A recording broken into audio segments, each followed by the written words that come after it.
Selamat datang kembali di pembahasan mendalam kita.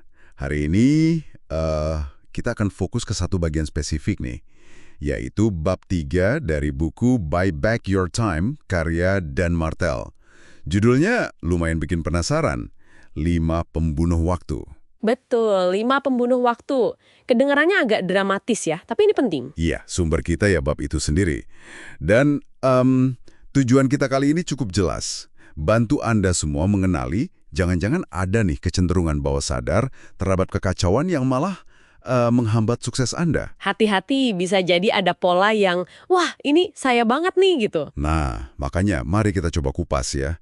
Jadi di awal bab ini, buku ini langsung nunjuk ke satu fenomena menarik.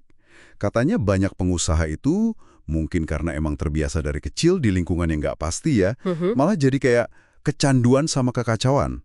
Istilahnya chaos addiction.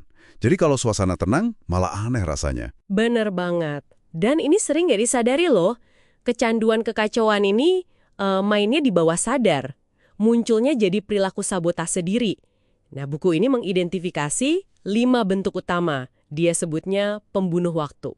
Oke. Yang paling penting, kenali dulu mana yang paling sering muncul di diri Anda. Itu langkah pertama yang krusial banget. Oke, siap. Pembunuh pertama apa nih? Yang pertama, the staller, atau ya si penunda. Si penunda, oke. Ini yang kayak gimana? Ini nih, tipe yang suka sabotase kesuksesan sendiri dengan cara, ragu-ragu terus, atau nunda-nunda keputusan penting. Nah, contohnya yang Sahid itu ya, yang nunda balas email peluang kemitraan itu kan? Ya, betul. Hampir 3 minggu dia tunda, sampai akhirnya, ya udah kesempatannya hilang. Waduh, pernah nggak sih Anda ngerasa gitu? Mau ambil langkah besar tapi ragu terus. Seringkali bukan soal bisa atau enggak bisa. Tapi mungkin takut sama perubahan, takut tanggung jawabnya lebih besar kalau sukses, nyambung lagi ke zona nyaman kekacauan tadi. Oh gitu ya, jadi malah takut suksesnya itu sendiri. Bisa jadi. Nah kalau tadi kan soal terlalu lambat ya si Stoller, pembunuh kedua ini kebalikannya justru. Apa tuh? The Speed Demon, si pengebut. Wah, pengebut. Berarti ini yang terlalu cepat? Tepat.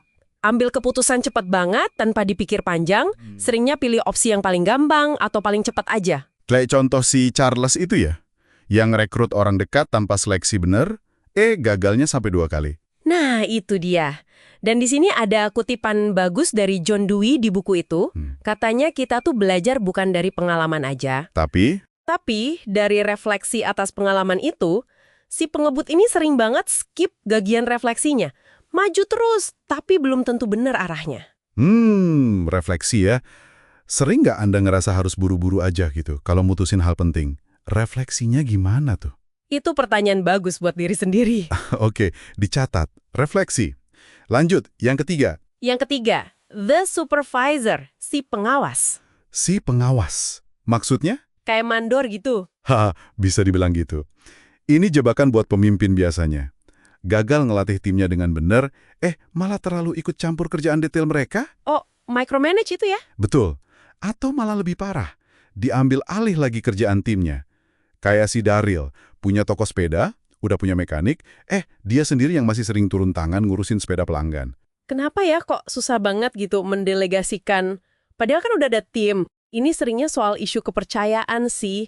Atau ya mungkin ada kebutuhan buat merasa dibutuhkan jadi pahlawan terus gitu. Oke. Jadi pertanyaannya, apakah Anda merasa sulit gitu buat lepas kendali dan percaya penuh sama tim? Perlu direnungkan nih. Oke, lanjut. Pembunuh keempat polanya beda lagi nih katanya. Iya, yang keempat, the saver, si penghemat. Si penghemat. Ini kedengarannya bagus dong, hemat pangkal kaya kan? Nah itu dia ya bakannya.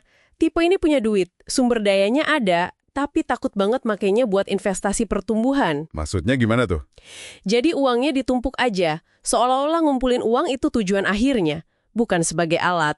Contohnya yang Kyle itu ya, bisnisnya udah jutaan dolar, tapi sayang keluar $10.000 buat konsultan. Bener. Padahal konsultannya, Simon Bowen disebut di buku, bisa bantu banget nyusun kurikulum bisnisnya. Dia malah milih cari buku $20. Kok bisa gitu ya? Padahal uangnya ada.